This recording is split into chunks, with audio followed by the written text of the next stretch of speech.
The following show is brought to you in partnership with the Institute of Politics, Policy, and History, Blue Star Strategies, Bright Road Incorporated, Make It Plain Podcast, and RPC Media.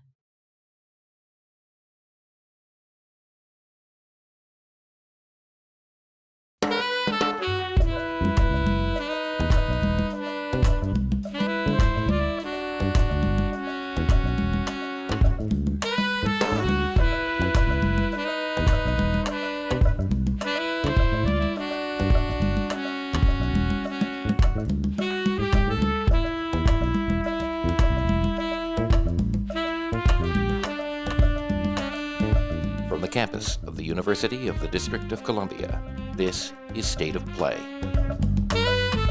Welcome to State of Play. I'm Sharon Pratt, and with me, Karen Tramontano and the Reverend Mark Thompson. Our topic today, gun culture in America and how it may be tied to other issues in America, such as possibly white supremacy. We have someone with us who can put it all in perspective, one of America's leading scholars, Professor Carol Anderson. She is the Charles Howard Candler Professor for African American Studies at Emory University, with a particular focus on public policy, race, justice, and equality. She's been author many times, including one around voter suppression, One Person, No Vote, and another, White Rage. She now has one focused on the Second Amendment, Second, Race and Guns in a Fatally Unequal America. Thank you so much, Professor Anderson, for being with us. Thank you so much for inviting me. So at least I, for one, have often intuited it's got to be something to this obsessive commitment to the gun culture in America. And you're saying that the Second Amendment was tied to protecting slavery and a race-based slave system in America. Absolutely, yes. One of the things that became clear to me as I started this hunt through our history was the way that the slave states were intent on creating a nation that protected slavery. This is why in the Constitution we get the 3/5 clause, why we get the fugitive slave clause, and why we get the 20-year expansion of the Atlantic slave trade. But it is also why we get the Second Amendment. And that is because during the ratification of the Constitution, Virginia dug in its heels, that having control of the militia under the federal government would leave these slave societies defenseless against a slave revolt, against a slave uprising. So much of the narrative at that time had defined the enslaved and Black people as dangerous. And the thought that there wouldn't be a militia there to protect them was unconscionable for them. And they were determined to have embedded in the Constitution protection for slavery, protection for their right to own human beings, and keep the enslaved's rights squashed by this militia. So, I always think of it as sort of an extension of Don't Tread on Me during the American Revolution. And you're saying that there's clear proof, clear evidence that the correlation had everything to do with a race-based slave system in the country. Yes, but one of the things is that we get this narrative of this heroic militia that fought against the British and took the British on toe to toe. The militia was not as effective as our narrative would have us believe. George Washington was disgusted with the militia. Sometimes they would run, sometimes they would be in the battle, and then they're like, oh, peace out, I'm done. So our narratives don't match with how prominent slavery and protecting slavery was. We have a judicial system right now in the Supreme Court that cares very much about a strict construction of the Constitution and looking at history for what people exactly meant.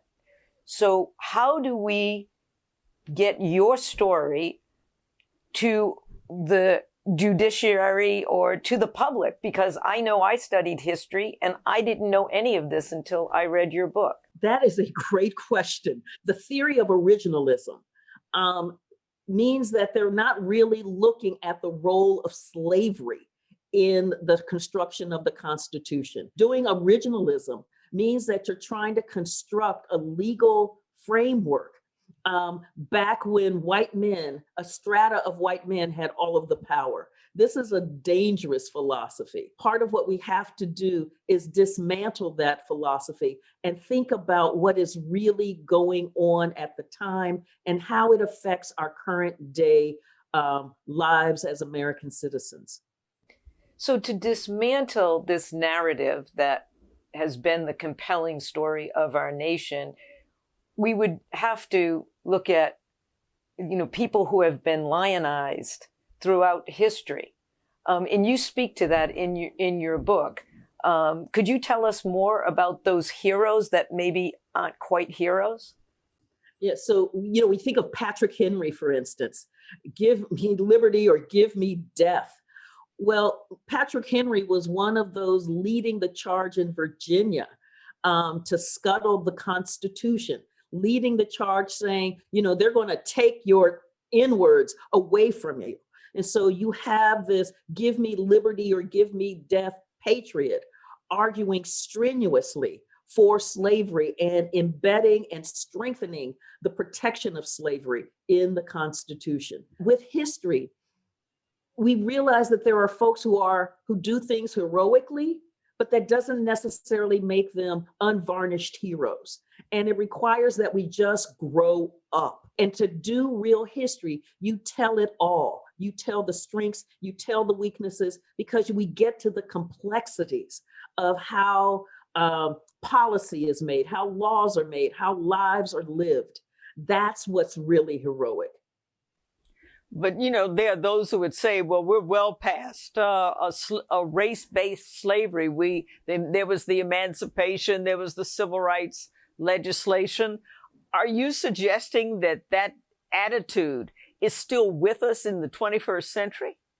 Anti-Blackness is long and strong in the 21st century. We see it in the ways, for instance, why Philando Castile is gunned down, but Kyle Rittenhouse, the young white man who went to Kenosha, Wisconsin, carrying a rifle, and that he's not arrested even as he walks with his hands up after shooting 3 people, killing 2 of them. Anti-Blackness is long and strong in America, and it affects the ways that we move as a nation. When we knew we had an issue and we knew there was a problem around this issue of race, few of us really grasped to what extent that applied to this compulsive obsession with guns in America. So we can't thank you enough for being here with us on State of Play. Thank you. Welcome back to State of Play. We are continuing our discussion about Americans and their guns. Joining us is Jocelyn Kiley. She's the Associate Director of Research for the Pew Center on Research. Thank you, Jocelyn, for joining us. Thank you for having me. So last month, Pew released a survey, the key facts about Americans and guns. So could you give us some of the key facts and findings?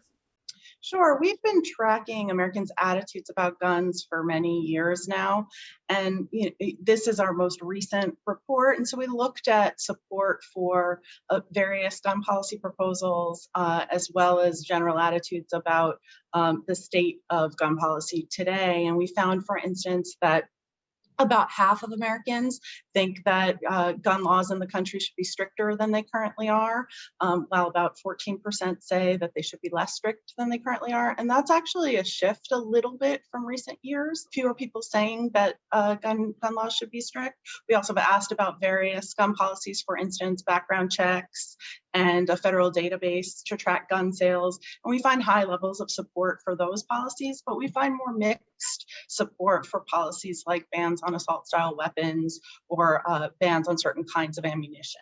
So one of the items that I noticed is that 8 out of 10 African Americans see gun violence as an important issue. How does that compare with other demographics? Sure. Black Americans are more likely than white Americans for sure to say that gun violence is a major problem in the country today. Asian Americans and Hispanic Americans are less likely than Black Americans to say this, but more likely than white Americans to say this. And this is a divide we've seen for some time in our polling, with Black Americans more likely to express concern about gun violence than white Americans. And another item in the study talked about partisan support for a couple of restrictions. So why is it framed in terms of partisan support? Well, so much of what I do is looking at the political landscape in the US, and gun policy, it's a political policy issue. It's really about what can get done in Congress or in state legislatures. And I think one of the things that's important to understand is when there are areas of bipartisan support, so areas that Republicans and Democrats can agree on, and thus perhaps in legislatures you can see agreement, and areas where there are divisions. So for instance, there's wide bipartisan support for making it harder for people with mental illnesses to get access to guns. And there's a fair amount of support across the board for background checks. But when you get to things like bans on assault style weapons, that's when you see Democrats overwhelmingly supporting that, but Republicans really by and large rejecting that as a policy. And so, some of that explains what we see in the political sphere. And I think you said earlier that you see a drop in support for restrictions. Are there differences between Democrats and Republicans and whites versus Black in that drop of support? Overall, in the public, there hasn't been much change, but less Republican support for some of these gun reforms than what we've seen in recent years. So for the most part, we really haven't seen change among Democrats and groups that lean Democratic, and Black American attitudes really haven't shifted very much over the last couple of years. Thank you, Jocelyn, for joining us and for the information you provided. Thanks very much for having me. Don't go away. We have more on this topic on State of Play. Welcome back to State of Play. I'm Sharon Pratt, and with me is Karen Tramontano. Our topic today, gun culture in America. And now we have someone who can help explain how we're addressing it and where this dynamic is going, Allison Anderman. She is senior counsel at the Giffords Law Center. Very fortunate to have you. Thank you for being here. Thank you so much for having me. So for our audience who may or may not know, can you explain and tell us more about the Giffords Law Center?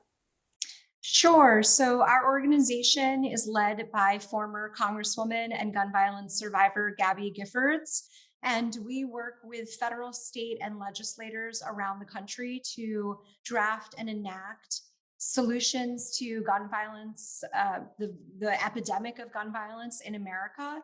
And we also work on impact litigation, fighting back the gun lobby's attempts to expand the Second Amendment into all reaches of American society and to invalidate strong, effective laws that are currently on the books. Well, it would appear, I think by almost anybody's account, we're a very polarized country, politically polarized, racially polarized.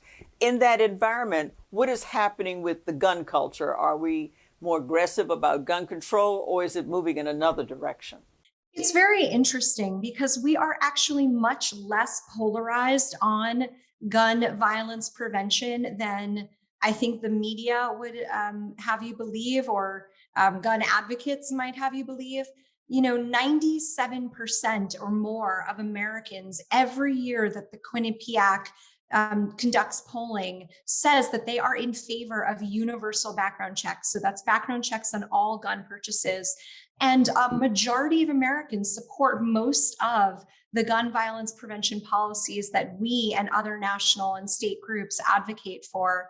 What we're really missing is people at the federal level of government to have the courage to enact these proven solutions. So we're actually much closer together on this issue, I think, than many people realize. If we're that close, and some states seems to be going into permitless carries, What are the consequences for the American people if that direction takes hold? Right. And again, there's a real discrepancy between what voters want and what their legislators are doing at the state and federal level.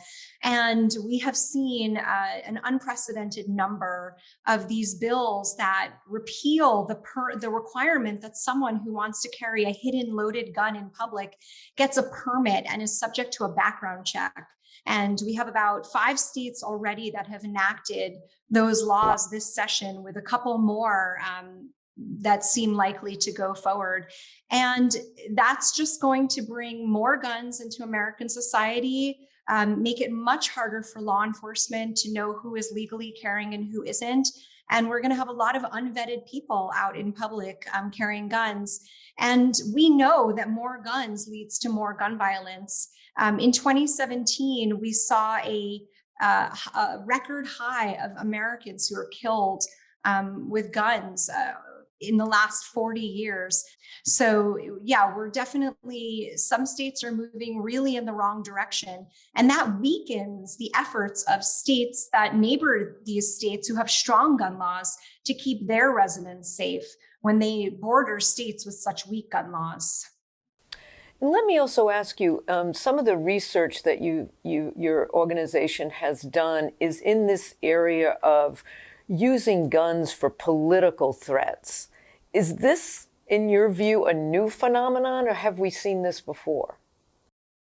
We've definitely seen this before. We've seen guns used to intimidate communities of color from voting and exercising their constitutional rights to vote and engage in free speech.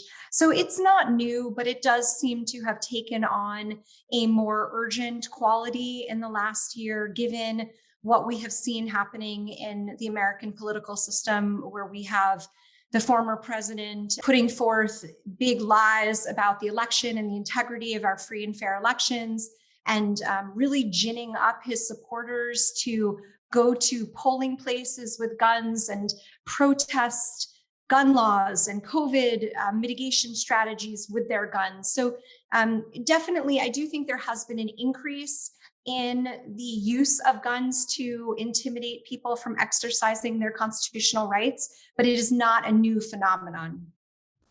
So where does this come from? This temerity of the state legislative branch in Texas, United States Senate, basically, resisting the will of the American people. I mean, you're saying that some 97% of the American people want something like background checks, and yet, how do they have the temerity to ignore that? Right. That's an excellent question. I mean, I think one answer is the strength and power of the gun lobby and the gun industry. They've had kind of a stranglehold on federal legislators and legislators in many states for decades, and that's a really hard thing to break. But I also think that because of the nature of the polarization of our political and voting systems in the United States, we are at a time where, unless this is a single issue voting issue for people, they're still going to elect legislators who are extreme on gun issues, because those legislators vote for other things that these people care about in particular states. So we need to make this a priority voting issue for people. We need to help the American public understand that gun violence keeps everybody down. It keeps not just our society down, but our economy down. We spend millions of dollars in costs related to gun violence every year. And this has to be something that people prioritize when they're voting. Do African Americans or other Black and brown communities, do they suffer greater under gun violence than other communities? Do you have the demographics on that? Yes, gun violence absolutely takes a disproportionate toll on communities of color, in particular Black men. Black men make over half of the gun homicide victims in the United States. There are a number of proven solutions to reducing this interpersonal gun violence that predominantly impacts communities of color. We need to fund these programs and make them priorities so that we can really address these racial inequities. Do you feel that given, what we experienced on January 6th with the insurrection on the Capitol, and, seemingly other acts of intimidation, that we may be drifting in a dangerous direction, and maybe in that environment we can get the attention of the American people to make this issue a priority when they go to the voting booth? I certainly hope so. And I want to also point out that this has become a priority for many American voters. We saw gun safety champions win and essentially take control of the legislatures in certain states in recent years, like Nevada and Colorado, and and Virginia. And in those states, in the last year or two, those states have passed tremendous gun safety legislation to keep their residents safe. I'm hopeful that the events of January 6th and what we witnessed in 2020 will propel Americans to make this a single issue voting topic for them and to really elect people who have the courage to do what we need to do to end this epidemic, because we know that there are proven solutions to this epidemic. We do not have to live this way. It does not have to be this way, but we just need legislators with the will to do it. I gather from all of your research, and we're running out of time, we're the oddity on the planet, that is the United States of America as a major power in terms of our gun culture, right? Absolutely. America stands alone in its epidemic of gun violence. Americans are 25 times more likely to be shot than their peer nation counterparts. Well, thank goodness for the work you're doing. Thank goodness for the Giffords Law Center. And we're very honored and appreciative that you were a part of this conversation on State of Play. Thank you very much for having me. Welcome back to State of Play. I'm Sharon Pratt. With me, Karen Tramontano and the Reverend Mark Thompson. Our topic today, gun culture in America. Most of our guests say control it, but our next guest has another point of view. His name is Courtney Redmond. He is with the Chicago chapter of the African American Gun Association and the head of the 761st Gun Club. Wonderful to have you with us. Thank you for having me. So, Mr. Redmond, why do we have an African American Gun Association since we have the NRA?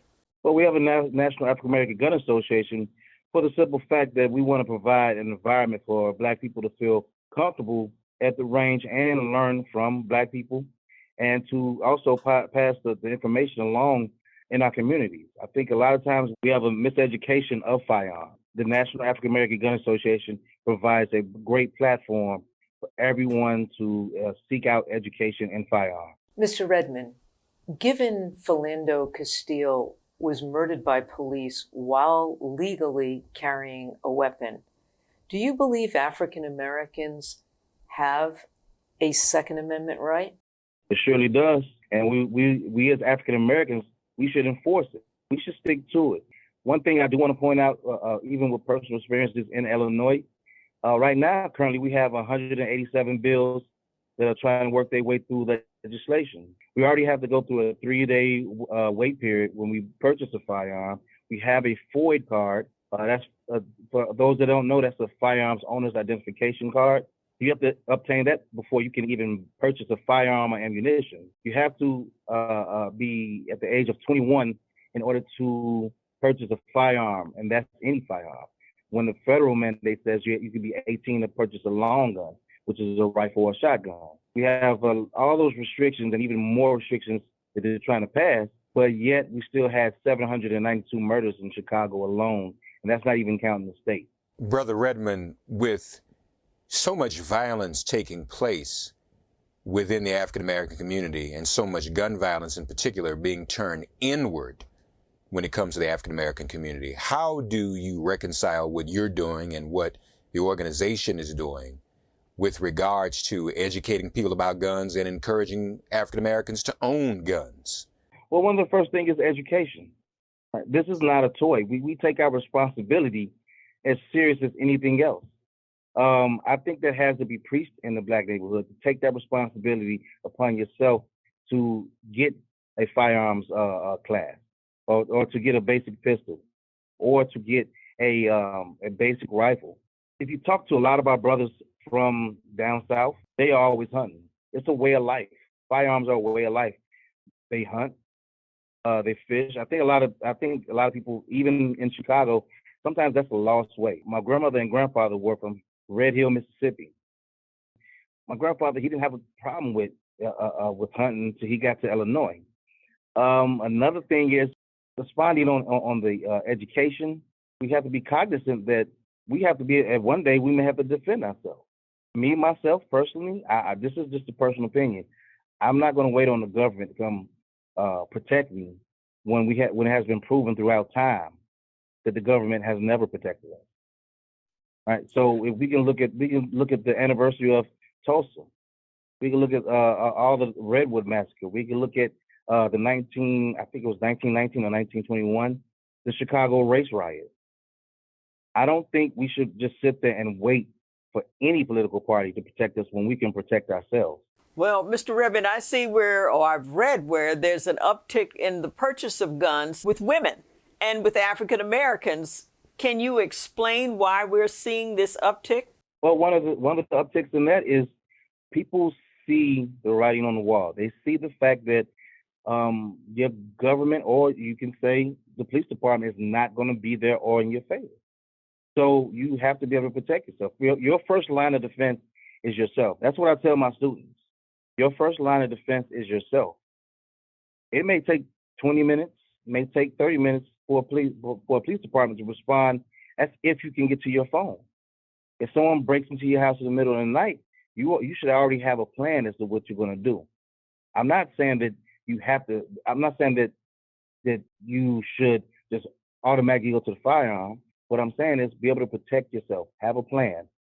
That's one thing we do offer the National African American Gun Association, is learning about home defense. Whether it's non-lethal or lethal, you have to be able to protect your family.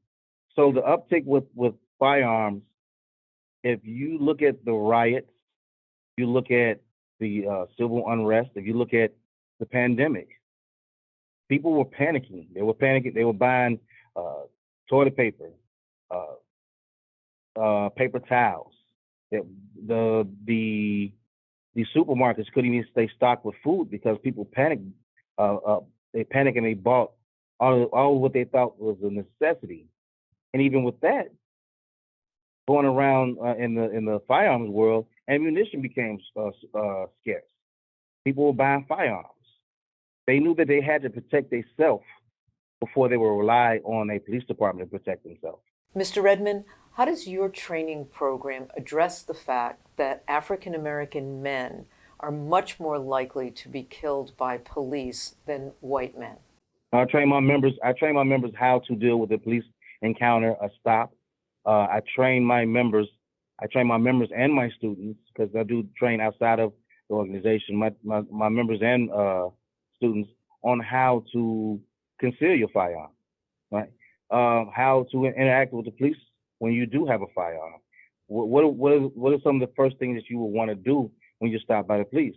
Well, one of the first things you want to do is you want to present an opportunity for the police officer to understand that you are carrying a firearm.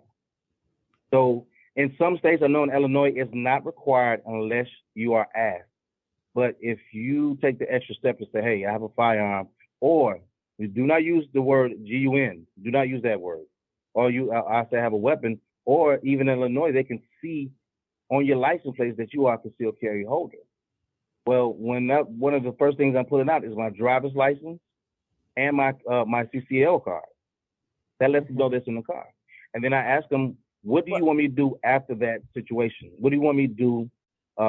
What does the police officer want me to do? Does he want me to step out the car? He can take possession of the firearm. I try to keep the conversation or the interaction as calm as possible. Well, you've certainly given us plenty of food for thought. Anybody who thought there was only one point of view, especially in the progressive and African American communities, we have gotten an education. We can't thank you enough, Mr. Redmond, for being on State of Play. Thank you for having me. Welcome back to State of Play. Our topic today, gun culture in America, and it's possible tied to racism. We're very lucky because we have one of America's leading experts on this, Pastor Michael McBride. He is the founder of Way Christian Center in Berkeley, a co-founder of Black-Brown Gun Violence Prevention Consortium, and also with Live Free. Very honored to have you with us, Pastor McBride, called Pastor Mike. Great to be here, Sister Mira. Thank you for having me. You have really become a strong and very respected voice on this subject. What got you so engaged? What got you so involved with this issue of gun violence?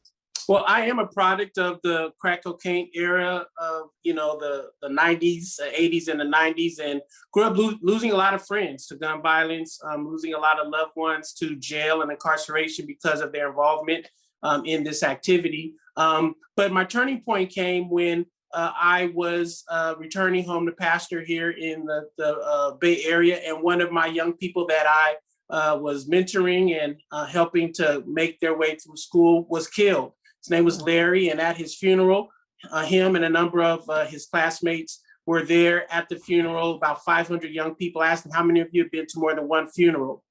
All of them lifted their hands. I said, how many have been up to 5 funerals?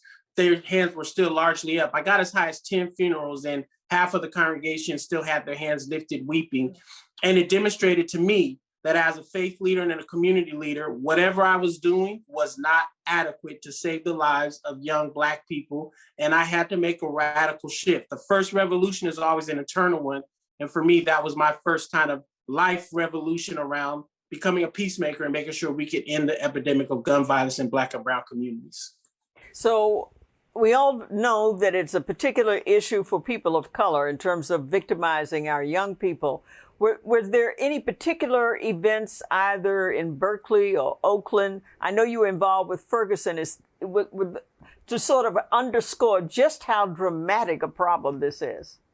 Well, we have to appreciate that gun violence disproportionately visits Black and brown communities, largely because of the disproportionate police contact many of our community members have, the underground economy that is a result of disinvestment in our communities, and the criminalization of poverty that happens within Black communities, often by lawmakers, police departments, et cetera.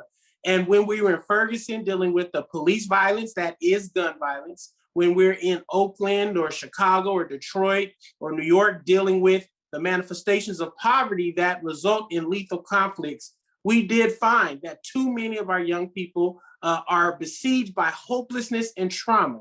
We often say hopelessness is as deadly as a bullet. We have to figure out how do we heal the trauma in our communities without criminalizing and sending to jail Black and brown families. And this has been a big lion's share of the public health generated approach that has literally seen gun violence dropping in Black and brown communities pre-COVID by 30 to 50% within 18 months using the strategies that we use. This is work that can be scaled up, but we have to invest in it. And we have to invest in it, particularly now, given the way COVID has created quite a jump in gun violence across the country. Have you gotten buy-in from some of the political leadership and other stakeholders? Because, it's hard to mitigate against the circumstance if your community is being flooded with guns. Yes, and you're so right to highlight the flooding of guns in our communities, right? There is a left foot and a right foot part of this conversation. One is about common sense gun laws that ensure that trafficking of weapons from gun shows, from unlicensed dealers do not make it into the Black and brown communities. That hopefully will be addressed by the ATF and other federal agencies that will not result in the criminalization of Black people, right? But then there is a public health approach that we have been powerfully attempting to really evangelize the country around. And we're excited to have an audience with Ambassador Susan Rice and Cedric Richmond, who's one of the obviously advisors to the president, and our whole coalition of the Fund Peace Coalition, the Black Brown Gun Violence Prevention Consortium, folks like Erica Ford and Greg Jackson and Anthony Smith and Chico Tillman, Eddie Bocanegra, et cetera. We had a great opportunity to talk with Susan Rice and give her a real comprehensive overview of the work. And thankfully, President Biden agreed to include $5 billion in the infrastructure bill to ensure that we could scale these efforts up all across the country. And they also included $350 billion of the ARP money to be eligible in cities right now to fund this work ahead of the summer. So we have, I think, the national support. Now it's up to governors and mayors to help us fund peace in your city and state all across the country. So how do you convert that so you get the mayors to really buy in, get their support? And for example, I mean, Black Lives Matter movement and the like, are they on board with what you're doing? Yes, you know, it's a really important question. In every city we've worked in, there are groups that are literally working every day to reduce gun violence, interrupt gun violence. We call them violence intervention and prevention specialists, VIPs, right? People who are literally trained to go into communities and help alleviate the conflict, de-escalate the conflict. We have individuals who show up at hospitals right after a shooting and help make sure there is no retaliation. We have individuals that go and visit homes of those who are at the highest risk of shooting or being shot. All of these strategies are happening in many cities, and it's important for mayors and governors to seek these individuals out. We will be chasing you down, so have no fear. We'll hopefully meet in the middle and then use the tax dollars that are being afforded to us, the American Rescue Plan, hopefully through the infrastructure bill, through the 26 different programs and the 5 agencies that the president used for executive orders. Put these resources in our hands and let us heal our communities. Healing can save the United States of America.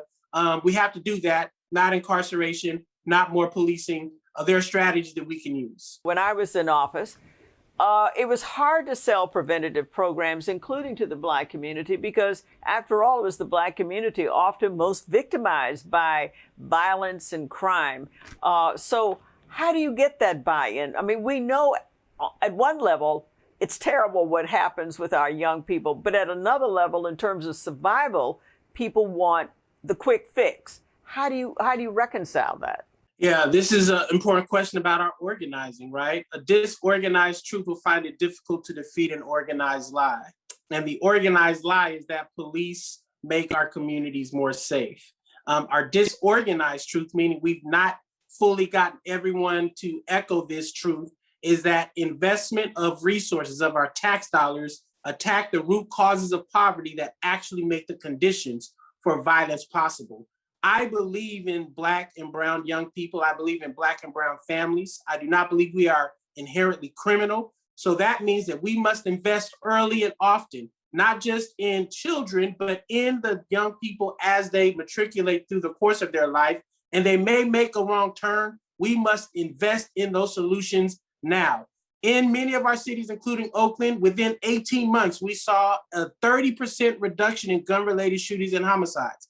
That is a higher reduction than any law enforcement-based strategy would ever produce. We must tell our people the truth, and then we must organize and scale these strategies up with fidelity.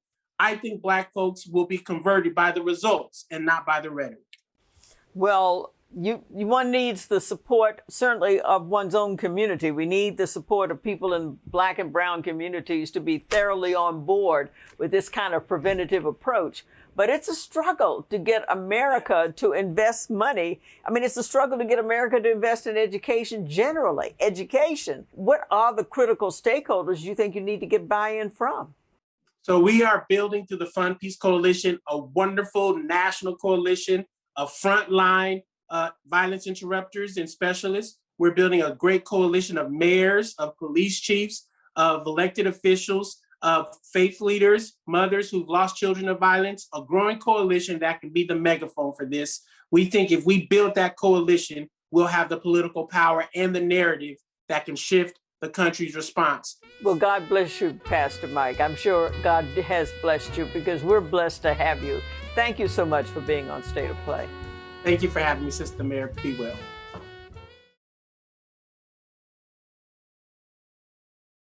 Welcome back to State of Play. Our topic today, the gun culture in America. And we've had great guests, rich content, at least for me, clarity about why the Second Amendment in our Constitution, why it matters so much to so few.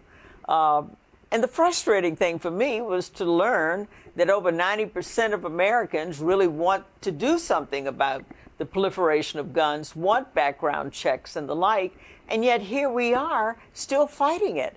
It is so frustrating, and it's so dispiriting for me to watch those kids from Parkland who took up the cause, and here we are, we just ignore them. So that was my takeaway. I think it speaks to a couple of broader issues. One is this narrative about gun ownership and preservation of one's life and the right to liberty. Well, it's just wrong.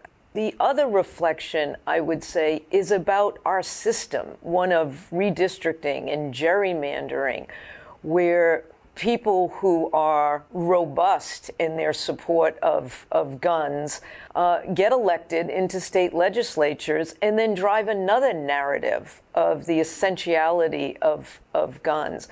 It doesn't seem as if anyone is willing to stand up for what you have correctly outlined, 97% of the American people who want gun safety and gun laws that protect us. I think the gun industry uses the Second Amendment to continue to keep whites in this country miseducated and uninformed. Most don't know, as Professor Anderson pointed out, that the Second Amendment has its roots in enslavement. The perception of where the prevalence of gun violence is stereotyped within the black community. That's why you have the term black on black violence. No other community is referred to in that way. And I think, unfortunately, it has led the white community to think that they don't have a problem, that in fact they are safe. But as many whites die from gun violence as African Americans. And so I think it's time, and I think this show has been important, hopefully, in awakening the public as to what this is really all about. It affects us all. It's rooted in something that was wrong. And until we do something about it, people are going to continue to die needlessly. Well, I think from all of our guests, what is very, very sorely needed is grassroots action.